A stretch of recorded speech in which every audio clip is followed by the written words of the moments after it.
There's a natural overlap between body hackers and the blockchain movement. And here at Body Hacks 2019, a 2-day conference in Austin, Texas, I'm planning on joining these couple hundred people who can officially call themselves cyborgs by getting something implanted too.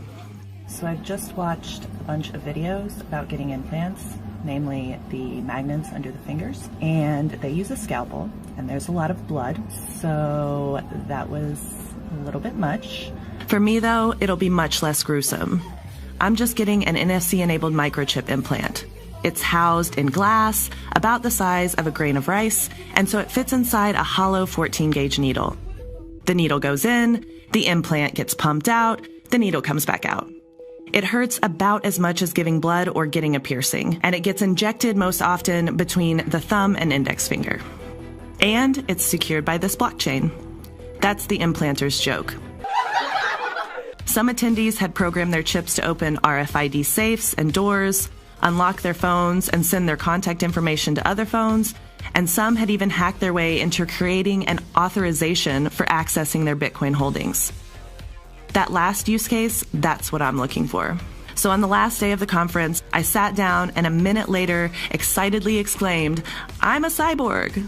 Thank you for your cooperation. The implant I got, the VivoKey Spark, currently allows users to send an NFC-enabled phone to their profile page or to whatever website they choose. For the test, and to shamelessly promote my content, I set the implant to send a phone to the Bitcoin at 10 website.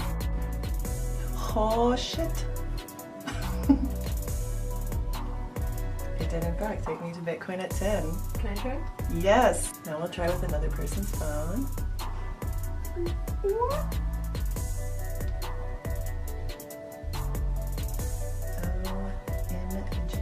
Wow. Cool, huh?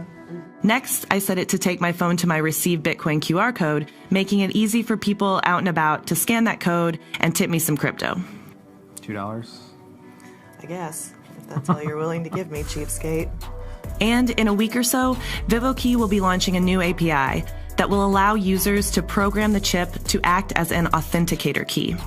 With this, I should be able to request that every time I want to send or transfer Bitcoin out of an open source wallet, it'll ask me to scan the chip to validate that transaction. And that way, the chip will act as a unique security measure that might make my hand as valuable as Clean Eyes in Minority Report. But seriously, don't take my hand. I don't have that much crypto.